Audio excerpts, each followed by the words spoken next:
కుదరదు, కింద అన్నీ అడ్డు ఉన్నాయి.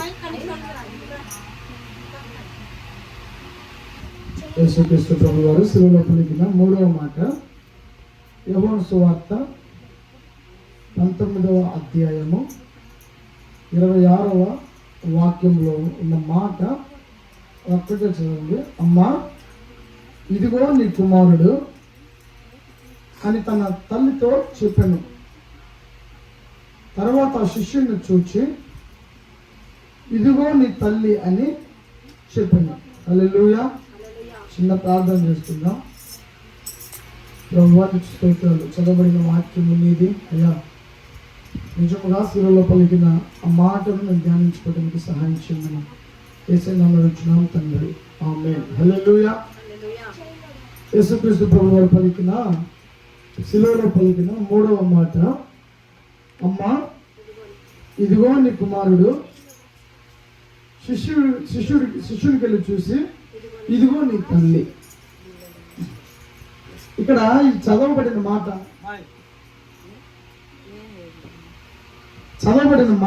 మీరు ఆలోచిస్తే అద్భుతమైన ఒక భారాన్ని మనం చూడవచ్చు. అక్కడ ఎట్లా నేను చనిపోతున్నా కదా, ఆ బతుకుద్దులే అని అనుకోలే. ఇప్పుడు యేసుక్రీస్తు చనిపోతున్నాడు కదా. మీరు గమనిస్తే యేసుక్రీస్తు ప్రభు తర్వాత మరియమ్మ మళ్ళీ పిల్లలు లేకుండా ఉందా? పిల్లలు ఉన్నారా లేరా? ఎంతమంది ఉన్నారు? ముగ్గురు మగ పిల్లలు, ఇంకా ఆడపిల్లలు ఎంతమంది? 2 లేదా 3. మరి మాకు ఉన్నారు. అయితే ఇక్కడ మీరు గమనించవలసింది ఏమిటి అంటే, వాళ్ళు ఉన్నా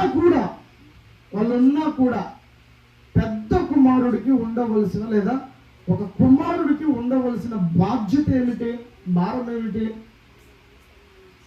ఈరోజు చాలా మంది తల్లిదండ్రులను భయంకరంగా దూషించే వాళ్ళే, యాడికి లేకుండా మాట్లాడే వాళ్ళే. తల్లి ఏదైనా ఒక మాట చెప్తే, తండ్రి ఏదైనా ఒక మాట చెప్తే దాన్ని జరిగించేది పోనిచ్చి వాళ్ళని తిట్టే కుమార్తెలు ఈ రోజులలో ఉన్నారు. కాస్త తల్లిదండ్రులకు చదువు లేకపోతే, తల్లికి చదువు లేకపోతే, పిల్లలు కాస్త చదువుకుంటే ఇక తల్లిదండ్రులు దేనికి పనికిరాని వారిగా చూస్తున్న ఈ సమాజంలో క్రీస్తు మనకి ఏం నేర్పిస్తున్నాడు అని అంటే, చనిపోతూ కూడా తల్లిని విడిచిపెట్టలేదు.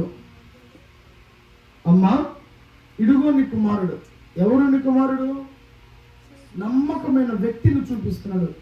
యేసుక్రీస్తు ప్రభువు మరి ఒక దాసుడిని పిలిచి చూపిస్తున్నాడు. నమ్మకమైన కుమారుడిగా అక్కడ మనం చూడొచ్చు. ఈరోజు చాలా మంది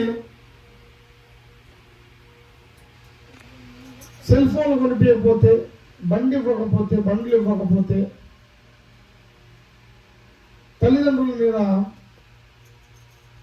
బూతులు మాట్లాడే వాళ్ళే మనకు కనపడుతూ ఉంటారు. దేవుని వాక్యము మనకి ఈరోజు ఏం మాట్లాడుతుంది అని అంటే, అమ్మా, ఇదిగో నీ కుమారుడు. ఆ బాధ్యత మనకు ఉండాలి.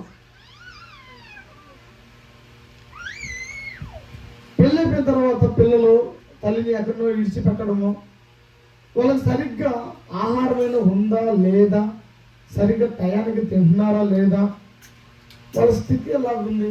ఇంకా కొందరైతే రోడ్ల మీద అనాథలుగా విడిచిపెడుతున్న కుమారులు కుప్ప తెప్పలుగా ప్రస్తుత సమాజంలో ఉన్నారు. ఆశ్రమాలలో వదిలిపెట్టే తల్లిదండ్రులు లేకపోలేదు. మన ఊళ్ళో లేవా ఆశ్రమాలు? లేవా? మీరు ఒకసారి రోడ్ల మీదకి వెళ్ళి చూడండి. ఎంతమంది రోడ్డు మీదకి ఎందుకు బ్రిడ్జి కింద చూడండి, ముసలి వ్యక్తులు లేరా? సెంటర్కి వెళ్ళి చూడండి, ముసలి అడుక్కుంటాడు. వాళ్ళ పిల్లలు లేరా? ఆ పిల్లల్ని వాళ్ళకి పెంచలేదా? మంచిగా చదివించలేదా? వాళ్ళ కడుపు కట్టుకొని పిల్లల్ని పోషించలేదా? ఈరోజు రక్షణ లేక చాలా మంది కుమారులు, కుమార్తెలు, చాలా మంది వ్యక్తులు ఎలా మారుతున్నారంటే, భారం లేదు, బాధ్యత లేదు, తల్లిదండ్రుల మీద ప్రేమ లేదు. వాక్యంలో రాయబడింది, నీ తల్లిని నీ తండ్రిని సన్మానించుము. అప్పుడు ఏం జరుగుతుంది? నువ్వు దీర్ఘాయుష్మంతుడు అవుతావు. లేకపోతే నీ కళ్ళు లోకాకులు అంతేనా, పీక తింటే జాగ్రత్త అని దేవుని వాక్యంలో రాయబడుతుంది. ఈ మాట వింటున్నా ప్రియ సహోదరి, సహోదరుడా, నీ కుటుంబం పట్ల నీకు ఎంత భారం ఉంది? వాళ్ళే చేసుకుంటారులే పని, వాళ్ళే తీసుకొచ్చుకుంటారులే, వాళ్ళ సంపాదన వాళ్ళే సంపాదించుకొని వాళ్ళ తిండి వాళ్ళే తెచ్చుకొని తిని వాళ్ళే బ్రతుకుతారులే అనే కుమారులు ఈ మన గ్రామంలో కూడా లేకపోలేదు. బహుశా నాకు తెలియకపోవచ్చేమో, కానీ సమస్తంలో చూస్తున్న క్రీస్తుకు తెలుసే.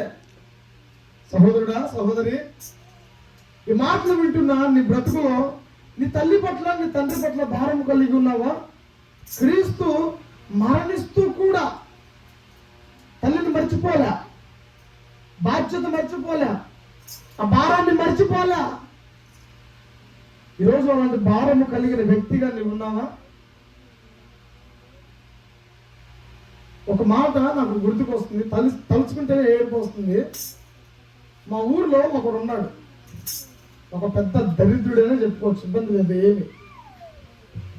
పెళ్ళైపోయిన మొదటి సంవత్సరానికే వెళ్ళిపోయాడు హైదరాబాద్ వెళ్ళిపోయాడు. తల్లిదండ్రులు విడిచిపెట్టి వెళ్ళిపోయాడు. వాళ్ళకి ముగ్గురు కుమారులే, మాలాగా ముగ్గురు కుమారులే. పెద్దవాడు పెళ్లి చేసుకుని హైదరాబాద్ వెళ్ళిపోయాడు. రెండో వాళ్ళకు కూడా మొత్తం పెళ్లి ఖర్చు ఒక్క రూపాయి కూడా ఏ కొడుకు తెచ్చుకోలే. ఎవ్వరు పెళ్లి ఖర్చు ఒక్క రూపాయి కూడా తెచ్చుకోలే. మొత్తం తల్లిదండ్రులు పెట్టుకున్నారు, ఘనంగా పెళ్లి చేశారు, ఊర్లో మంచిగా పెళ్లి చేశారు. పెళ్లి చేసిన ఒక సంవత్సరంలో లేదా కొన్ని నెలల ఊర్లో ఉన్నారు, తర్వాత హైదరాబాద్ వెళ్ళిపోయారు. ఇటీవల కాలంలో వాళ్ళకి దగ్గర పెళ్లి అయిపోయి 10 సంవత్సరాల పైన అవుతుంది. అది అవుతుంది కదా, అది అవుతుంది. ఈ రోజుకి కూడా కోడలు వచ్చి అత్తగారికి మామగారికి తృప్తిగా ఒక ముద్ద బొమ్మ వండి పెట్టిన దాకా లేవు.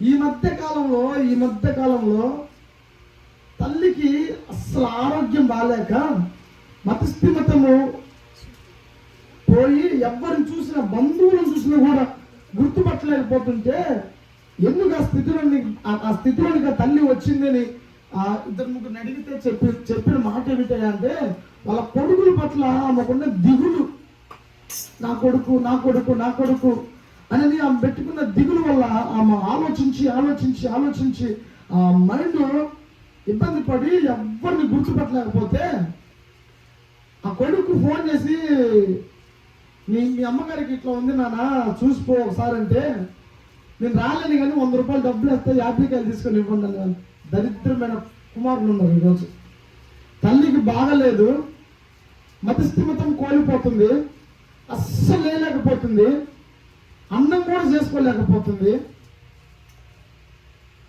ఏ పని చేసుకోలేకపోతుంది.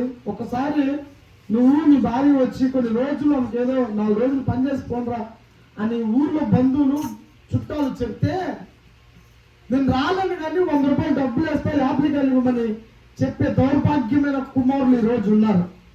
ఈ మాట వింటున్నా నా ప్రియ సహోదరుడా, ఒకవేళ నువ్వు ఇలాంటి స్థితిలో ఉన్నావా?